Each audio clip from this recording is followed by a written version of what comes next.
السلام عليكم ورحمة الله وبركاته. ضمن سلسلة شوارط ريحانة كمان نقدم لكم عصير منعش كيجي رائع.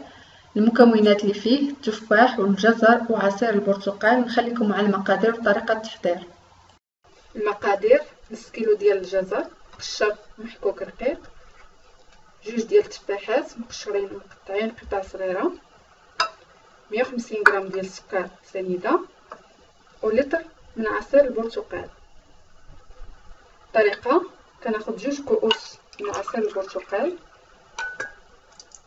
نقراهم في اناء،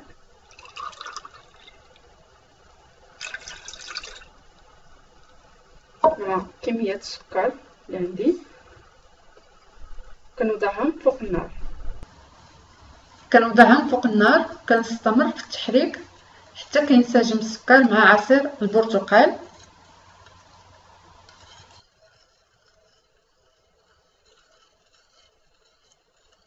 كنستمر في التحريك حتى كتذوب سنيده.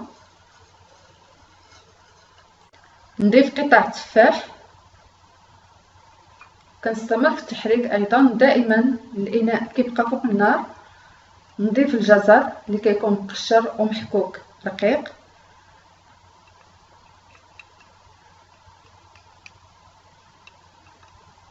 كنستمروا في التحريك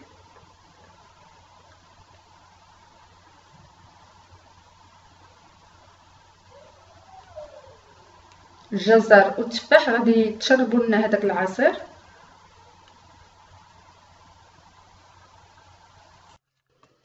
نستمر في التحريك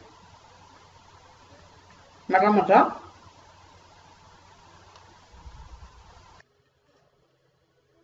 زولت الاناء من فوق النار كما كتلاحظوا تشرب لينا العصير. كنخلوه حتى كيبرد تماما. تقريبا العمليه كتاخذ لينا 15 دقيقه فوق النار.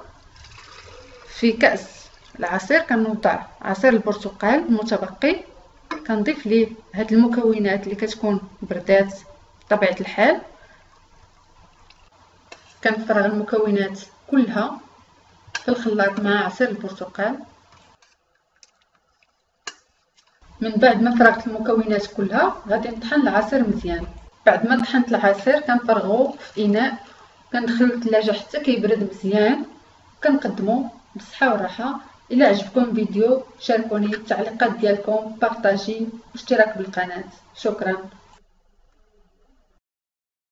الشكل النهائي للعصير كيجي رائع ومنعش وكيتقدم بالصحه والراحه لافراد الاسره.